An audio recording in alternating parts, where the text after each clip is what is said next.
Hello everyone, I Vijay Soni once again welcome you on the channel Vijay's Classes, and today's topic is going to be future continuous. In my last video हमने बात की थी past continuous के बारे में, उससे related जो भी टाइम पॉइंट्स होते हैं उनके बारे में, and the same thing we are going to discuss about future continuous. यहाँ पर छोटा सा डिफरेंस आपको देखना है। अगर आपने मेरा पहला वीडियोस देख लिया, जिन्होंने नहीं देखा है तो वो डिस्क्रिप्शन बॉक्स में जाएं और सारे लिंक्स वहाँ पर आपको मिल जाएंगे, you can go through them, right.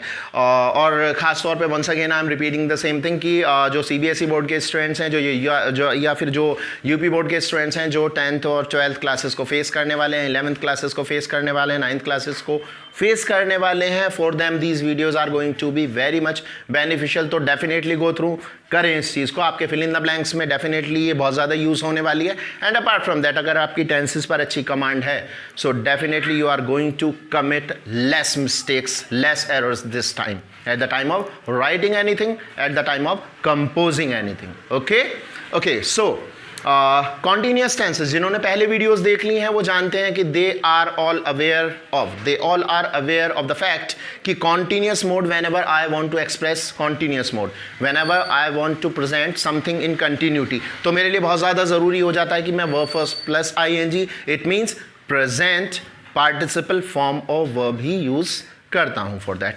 But once again the same thing कि ये एक नॉन फाइनाइट वर्ब है, खुद से एक्शन का काम नहीं करेगी, तो फिर मैं फ्यूचर टाइम शो करने के लिए क्या करूंगा, यहां पर द सेम थिंग जैसे मैंने पास्ट कॉन्टिन्यूस में किया। पास्ट कॉन्टिन्यूस के लिए मैं वॉज और वर्ब यूज कर लेता हूं। To make present continuous we use is are और am, right. So with verb first plus ing we have to use these different helping verbs. So here we are going to use will be or shall be, then verb first plus ing, and that is what? That is future continuous, right?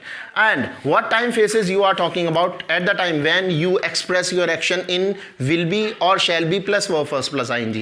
आप इस mode में कब express करेंगे इसको? देखो, जब आप बात कर रहे हैं these time points की, at this time और at that time tomorrow। अब टुमारो यहां इंडिकेट करता है हर उस समय को जो आने वाला है। The day after tomorrow, 2 days after tomorrow, next Monday, next Sunday, next week, next month, next year, right. Following Sunday, following Monday, following week, following month, following year, right. Upcoming plus any point of time, upcoming Monday, upcoming week, upcoming month, right? So all these are what? जब भी आप in time faces की बात कर रहे हैं तो उस समय आप इसी तरह से बात कर रहे होंगे। I should speak a sentence, मैं एक सेंटेंस बोल देना चाहता हूँ कि what is the time now? I think okay, this is 4:40 right now, right? 4:40 right now. So on next tomorrow is Saturday and the day after tomorrow there will be Sunday. So on Sunday I'll be free. तो अगर मैं बात करना चाहूँ या अगर आप मुझसे पूछना चाहें, आप नेक्स्ट संडे के बारे में कुछ पूछना चाह रहे हैं और एक पर्टिकुलर टाइम के बारे में, राइट, तो आप उस समय देखिए मुझसे किस तरह से पूछ रहे होंगे। What sentence will you be using? Sir, what will you be doing? What will you be? Listen to the sentence very carefully, very attentively. Sir, what will you be? ये बात आप ज़्यादातर सभी लोग जानते हैं कि आप क्वेश्चंस किस तरह से फ्रेम करते हैं। You start the questions with WH word, question word, then you place helping verbs, right. So what will you be doing at this time on Sunday. अभी संडे आया नहीं है, आप ये बात कर रहे हैं कब? फ्राइडे में। आप कमिंग संडे लगा देते हैं वहां ज्यादा से ज्यादा, you can use coming Sunday. Sir, what will you be doing at this time on coming Monday, on 15th of this month? What will you be doing at this time on 15th of this month? आज बात कर रहे हैं, suppose this is 8th of this month, or you are talking on 10th of this month and you are talking about 15th of this month, तो वो definitely future का pointed time तो हो ही गया। और साथ में आप एट दिस टाइम की बात कर रहे हैं, तो फिर वो क्या हुआ कि वो श्योर हो गया कि वो जाएगा भी कौन से मोड में? कंटिन्यूस मोड में। सो ये वाली बातें, right, like you can say I shall B, suppose I answer I shall be, I think at this time on coming Monday, I shall be traveling to Dehradun. I think so.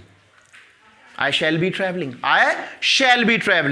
ये एक बहुत minor सा point है कि आई and we के साथ हम कौन सा मॉडल यूज करते हैं, shall, and with all other subjects we use will. इस पॉइंट को बहुत अच्छे से आप ध्यान रखें। So I shall be travelling to Dehradun at this time on coming Sunday, on next Sunday. In this way we can say, right? In the same way you can say my brother will be teaching me at this time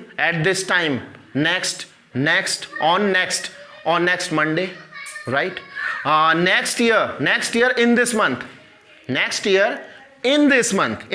यहां पर मैंने बहुत ज्यादा pointed कर दिया है time को। Definitely मुझे यहां पर कौन सी वर्ब यूज करनी चाहिए, मुझे वो ही विल बी और shall be plus ING form use करनी चाहिए यहां पर, क्योंकि मैं बात कर रहा हूं कौन से टाइम फेस में, मैं बात कर रहा हूं next year in this month.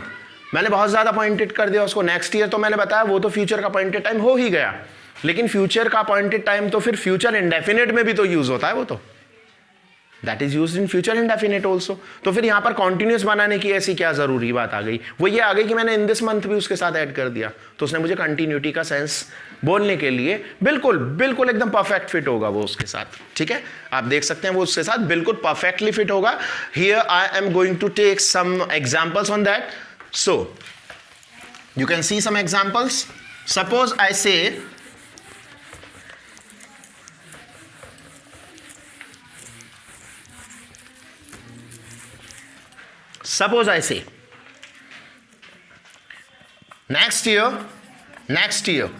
next year, this is the pointed time of future, next year in this month,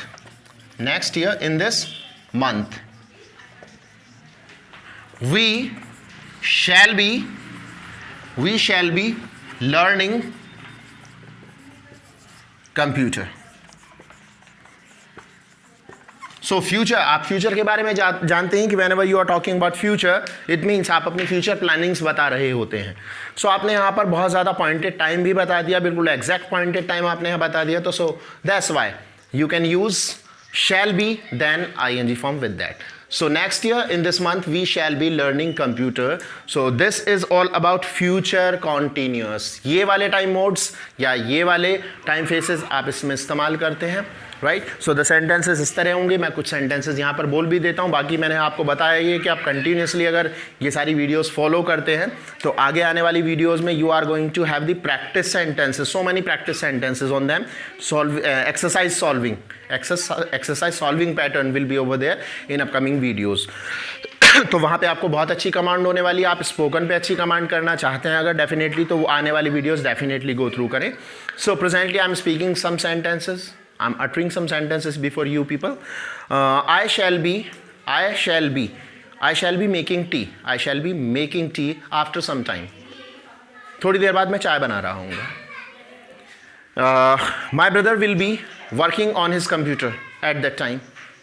My brother will be working. Except I or we. With all other subjects we use what? Will be. Right? So my brother will be doing his work on his computer. My wife will be cooking food at that time. My kids will be playing at that time. Right? So these are the sentences of future continuous. What were you be doing at that time? आप उस समय क्या कर रहे होंगे? What will you be doing? What will you be doing at that time? और what were you doing at that time? अब अगर देखो इतना सा फर्क आ गया इसमें, what will you be doing at that time and what were you doing at that time? At that time दोनों जगह है, फ्यूचर कॉन्टिन्यूस में भी पास्ट कॉन्टिन्यूस में भी, और दोनों ही परफेक्ट मैच है, नो इश्यूज।